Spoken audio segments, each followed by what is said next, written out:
Hey guys, welcome back to JE KA SORO. It's been a while. It's the new year, and I decided that I was gonna bring an old friend, Temba. Hey, come on, Temba is actually a childhood friend as well. We've known each other for like years now. Temba is a musician. He's a songwriter, I presume. Yeah, he is. He did a bit of rapping in that as well.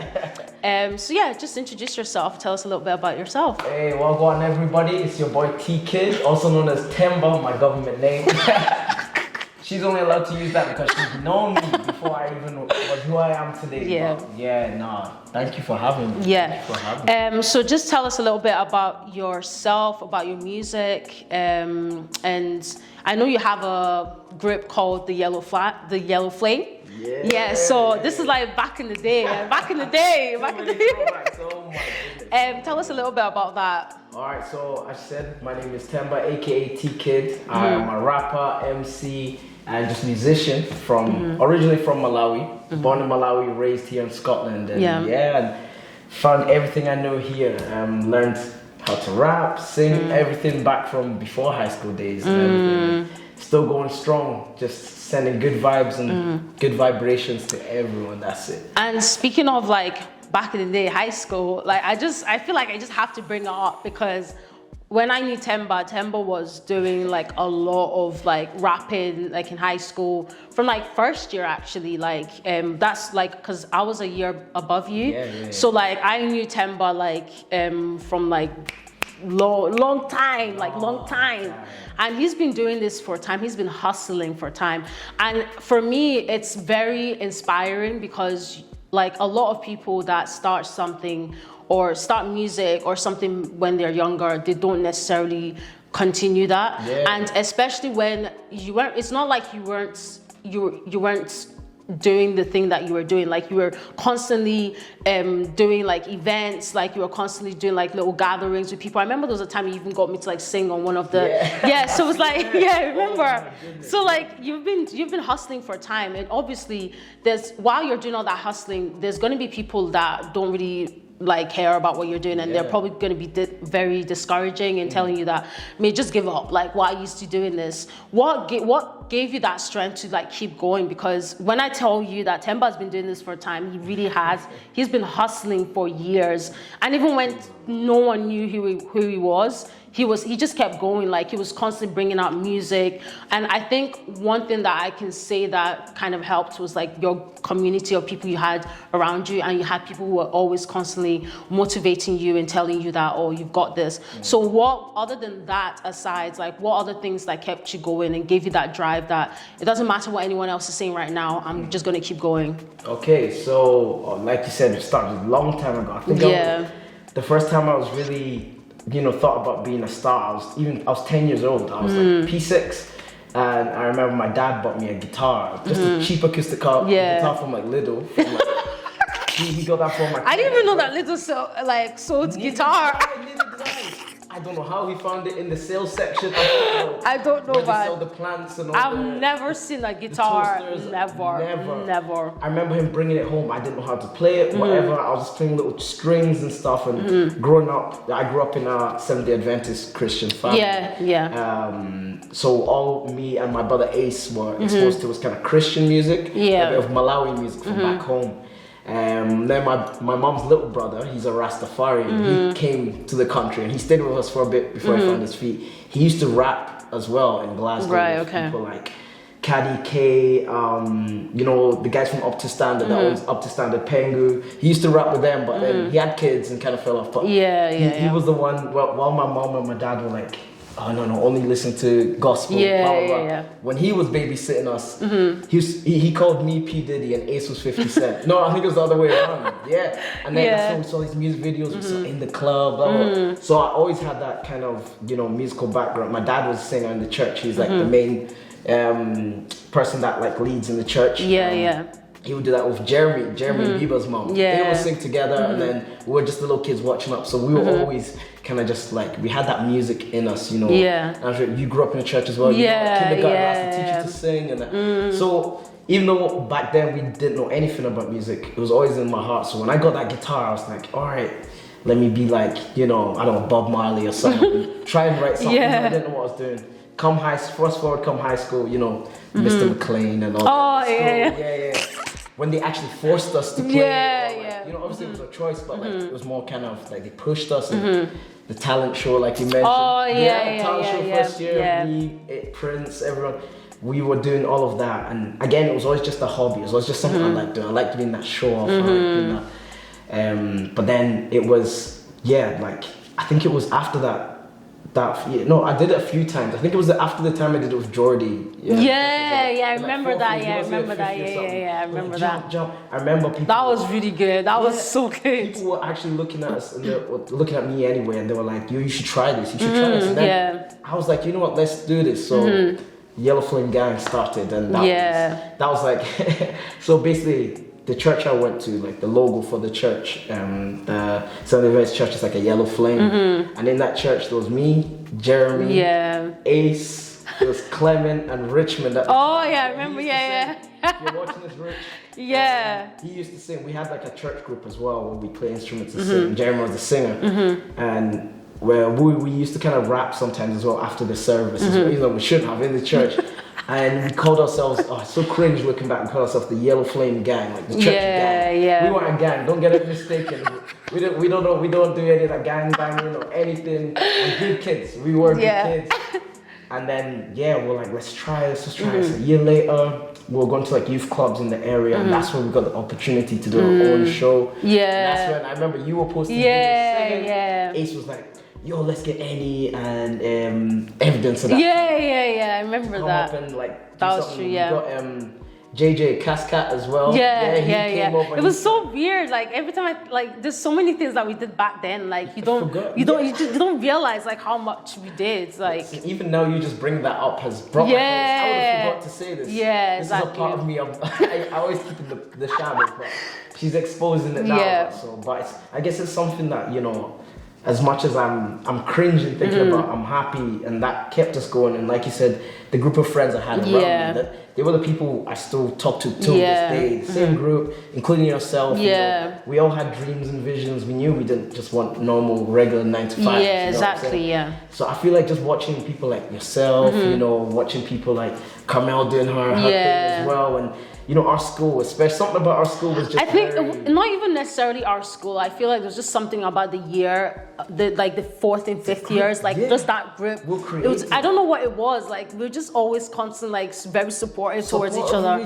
Because one thing I've realized, like even like back then, like a lot of people like in 5th year, like the year above us, would never really try to connect with anyone like below us. It was always this like authority kind of thing. But we were just. I think it was more of just like.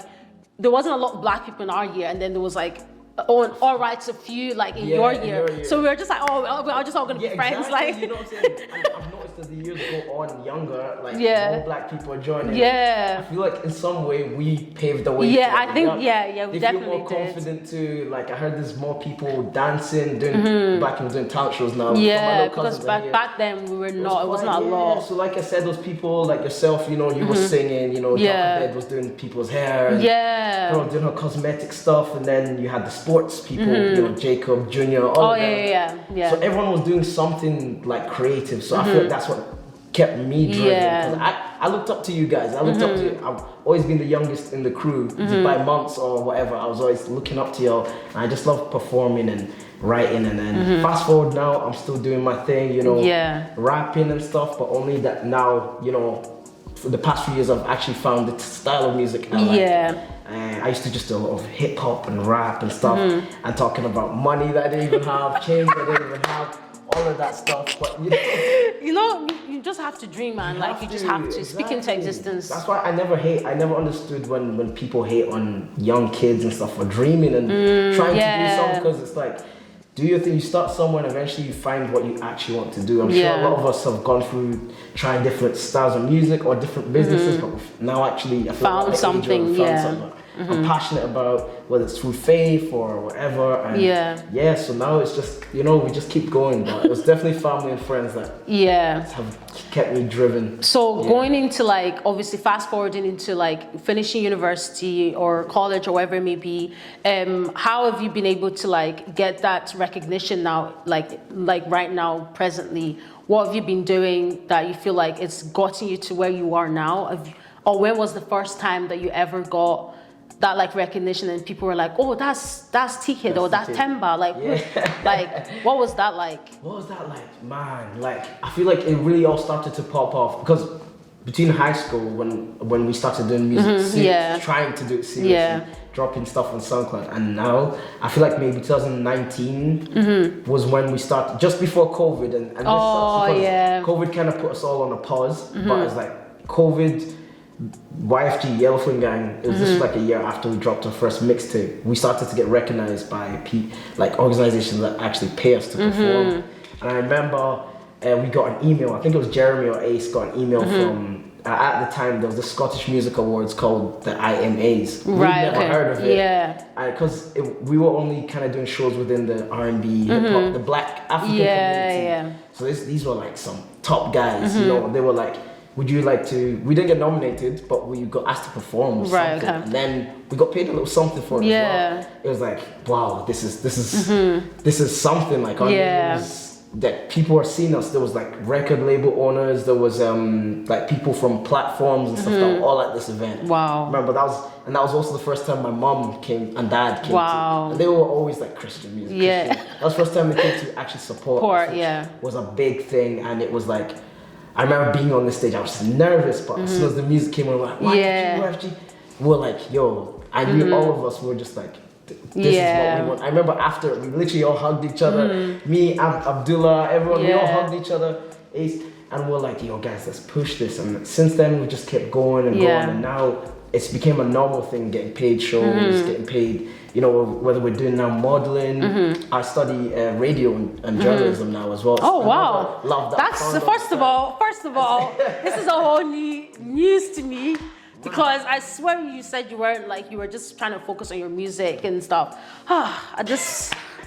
Every day I'm hearing something new from Temba. Nah, literally since last year, or it's now 2 years, since 2021, I've been doing a radio show once every 2 months at a local radio station in Pollock Shields called Radio Buena Vida. I've heard of that. You heard of that? You might have seen Chelsea's been on. She's got her own show as well. So for that circle, they were like, they kind of wanted to see what the Scottish music scene had to offer. So they were looking for a young, energetic artist or whatever to come and host a show. And when they messaged me, I was nervous. I was like, I've never done a radio show. I can't talk about it. But basically what I do on that show is I broadcast only strictly Scottish artists. So whether you're in Edinburgh, Aberdeen, whatever, whether you're doing rock music, whether you're doing spoken word, gospel, whatever, if I'm feeling you, if I see, you know, I always keep watching.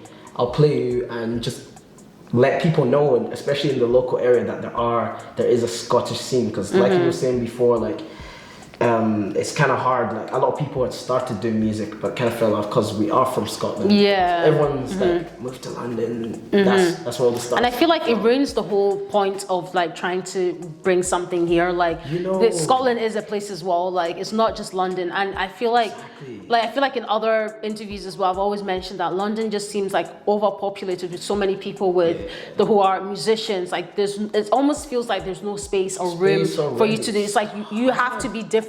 You're having to fight your way up. Like, exactly. And even now, it's all the same sound I've noticed that's coming from London. You got the drill or the same kind of R&B that's not popping. But then when I look at the artists we have in Scotland, it's so unique. Actually have their own unique sound, but people are still kind of like, we need to go London. No, you actually don't. Artists from Manchester now blowing up, artists from Birmingham, you know, now it's time for Glasgow. And I feel like if you deep it now, like there's so many people that are coming to Glasgow for concerts now. There's people that like, I was like, wait, what? Like, Glasgow? I didn't even know when I heard Burna Boy was performing at the Hydro. I was like, I didn't even know Glasgow existed. You know what I'm saying? I didn't know that, you know, we hear all these big stars like Chris Brown. I didn't know all these people knew that we even exist, but I love them to even know that there's musicians here as well. Yeah, And I exactly. want the young people to know that they don't have to copy a certain style, because I believe that's what I've been doing for so long. It's only now that I'm, you see people like, yo T, what's this Rasta sound coming? Yeah. That's the stuff I've always been into, but just to fit in, I was like, let me do a bit of drill, let me do a bit of trap, talk about stuff I'm not really about, But this year I was like, let me be myself, and I also encourage all the artists, or young artists, or not just musicians, but different creators, whether you're a painter, you make clothes, or even just make a show like this, that you can do it from here and be yourself, most of all, at the same time. And and then there was another thing that got me as well, was you went to Malawi, didn't you? And you did that music video. I did not expect that. I was like, wait, what? I was like, what's man's doing now? Like, what was that all about? That was actually in plan. So my dad got married. He got married. That was a plan. He was going to get married in July. But we found out about this maybe January time. So I was in contact with my cousins back home. I was like, as soon as I heard my dad say that we're going back, I hadn't been back to Malawi since 2015. I was still in high school. So I was like, this is a good opportunity to get my stand up in Malawi, because as well as I was raised in Scotland, I'll never forget my roots and where I'm from. I want to be known back home as well, because I'm a Malawian first. So I got in contact with my cousin. He goes to one of the highest universities back in Malawi, and he knows a few artists that perform at the university in the local areas, that are doing really well. Because Africa's got so much. It does. It really does. It's not just Nigerians popping now. Us down south. Wow. Amapiano, everything. That's comment down below, guys. Like, what do you think? Are y'all still feeling Afrobeats, or on the Amapiano kind of side? That's all south. First of all, we don't need bad vibes here.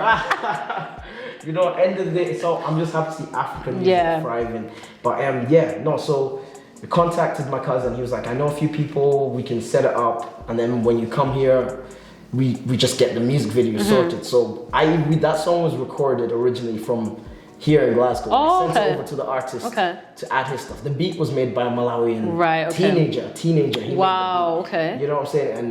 And once that was all done, when we got to Malawi, we're like, okay, we finally met up and we went to a studio just to catch up. And we were listening to the track, we're like, this is good. But when you get somewhere in the environment and it's Africa, the whole vibe changes. We scrapped the song. And we scrapped there's no original version. We scrapped it and we're like, let's make something fresh. The same sound, but make it fresh. How long were you there for? Well, I was there for 3 weeks. Right, okay. So you got all that done in 3 weeks? 3 weeks, literally. Wow. The second day we were there, we arrived. The second day we went straight to the studio. Wow. My dad was busy sorting out the wedding stuff. So me and Ace were just chilling. We're like, let's go out.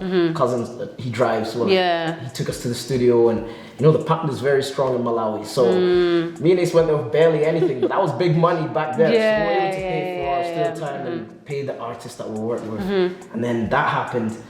And then we recorded a whole new version of the song. It got mixed, mastered by a local producer there, and 2 weeks later, on my birthday actually, that's when we shot the music video. 2 weeks later, the last week we were in Malawi, after the wedding and everything, we shot the music video in the streets of Lilongwe. I saw that. How was that? Because how was the people there watching? They were confused. Obviously, they just seen this boy coming on, locks, clothes, everything changed. I'll be honest, I took my watch off because there's some sus people in the villages, I took my watch off for that scene when we're in the streets. But everyone's friendly, Malawi is nicknamed the warm heart of Africa. It's a calm place. All the things you see just in Africa in general that you see on the news and everything.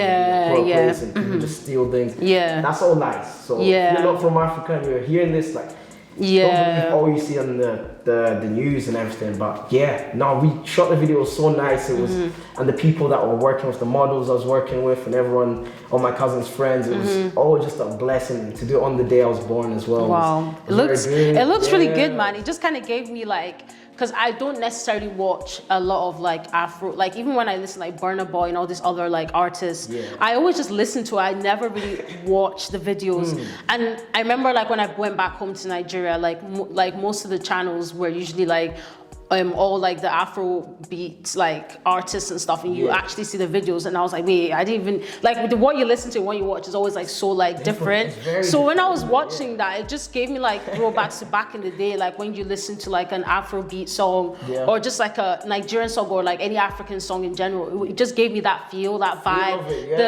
the quality of like the filming and stuff. Everything was just very like it was really really good. It was really really what good. I love most about doing that is it's just seeing that it was all local people. The cameraman was local, everyone. But you know, they're not getting paid because you know, creative industry isn't really a big thing in Africa. Like you don't have colleges or stuff that specify. I don't know about Nigeria, but in Malawi, you don't really have that. So there's always talented people, but they don't really have a space or somewhere or a youth club where they have opportunities to perform like we do over here, like what we did, we were just talking about. So it definitely gave me something like a change of heart. I was like, you know, if I do, inshallah, get successful, I'd love to go back to Malawi and build a music school or art school, because there's lots of, you see graffiti in the streets, and I'm like, this is art, you know what I'm saying? It really is art, it actually is, You know what I'm saying? So it's something I definitely want to invest in. So even just doing that music video, as well as I was doing it for myself and to get my name out, I feel like it also taught me a lot, and it's made me grateful. So what would you then say in terms of like now moving on to like your future? Do you like, obviously the new year, what do you have planned then for the next couple of months or for this year? For this year, I won't say too much, but you know, it's just like I told you, I've got a whole different sound. I used to go trap stuff. That wasn't really me, but that music video, Where You Move, that is the sound I'm coming for now. That's the music I originally listened to. I listened to a lot of reggae. I listened to, you know, so expect a whole different T-Kid. Okay, you heard, guys, you heard. Yeah, a lot of performances and stuff. Yeah, I have actually noticed you've been doing a lot of that. Like, I was just like, damn, like, even that someone needs to drag me out of my house. I'm telling you, no, honestly, like, after this video, we'll talk about this. A lot of opportunities coming out of jazz scenes with Brazils too. I was with Sonati and Chelsea at Neo Soul night. We didn't even know that existed. Really, I feel like I've heard of it. I've seen like some posters and stuff, but like every time I would want to go, like it would clash with work. So it's just I understand that. But anytime you're free, there's so many events like jazz, Neo Soul. There's reggae nights, Afrobeat, more Amapiano nights going on. Like, I can't even do the dances, man. Like it's actually peak. I can't dance. All the stuff I see on TikTok, I'm just like, let me just sit down. It's okay. It's okay. But there's so many scenes now, and that's what it goes back to. We don't have to move to London because I feel like Glasgow has its own scene. So much. You just need to go out and find what you're looking for, and yes. So what are 3 things then that you'd want to give to the audience, like advice in terms of going into music, or just keep going with that dream, like when everyone else is telling you just stop? Oh no, definitely always go with your heart. Family are always, and especially just in general, family expect you to obviously go to school. A lot of families go to school and get your degree. Obviously focus on that. It's very important. I won't back that off, but always follow your heart in terms of if you have a dream, especially the creative industries. Keep doing that, whether it be on the side or just follow your heart, you have disagreements with people. Friends won't support you. They won't turn up to shows, people in general, but keep going, because you know, you always reap what you sow at the very end. Exactly. You hear all these stories about Rihanna and all them, they all started how we started, and look where they are now. You know? So I'd always just, I'll definitely say number 1, keep determined, keep that determination, the confidence, follow your heart. Number 2, network, definitely. Go to, even if it's not your genre, go to different shows, whether it's rock, like I said, jazz and stuff. Because then you meet other people who know other people. And I feel like stepping out your comfort zone, like, because when you get too comfortable in the same, like, oh, this is my thing, this is how I sing, then you're not going to be able to hear new sounds and know that, oh, maybe I could explore this, because you're so used to being in your comfort zone. Exactly, that's what I'm talking about. You meet people that you didn't even think knew like have like the same kind of taste that you like, you know, and you could end up building something completely new. And a third one is just keep having faith, you know what I'm saying? I'm a big believer of God and the Most High, so I always, you know, put him first before everything I do. So that would be my advice to anyone who's starting. Another thing I just learned, like I was scrolling on TikTok or Instagram or something, and there was this person that was like, you know, those motivational people, and they were saying how like if you don't take yourself seriously, like how do you expect other people to take you seriously? Like if you don't put effort and you don't put time and work into yourself, for example, your health, your mental health, your physical health, like in every other aspect of your life, and then you're expecting other people to do it. It's kind of like if you can't even keep your own promise to yourself, how do you expect somebody else to keep their promise? Exactly. So like that's like my new motto now. Like you need to actually need to. I was like, if you don't like, it's actually true though. Like we don't take ourselves seriously. Like we don't actually like rate yourself. Like you know how people say that, oh, you don't, like I don't rate her. Like you don't rate yourself enough to let somebody else like see the potential that you can give. If you're not putting 100% in, how do you expect other people to put 100% in you? Like exactly. It's just invest in yourself, and like you said, not just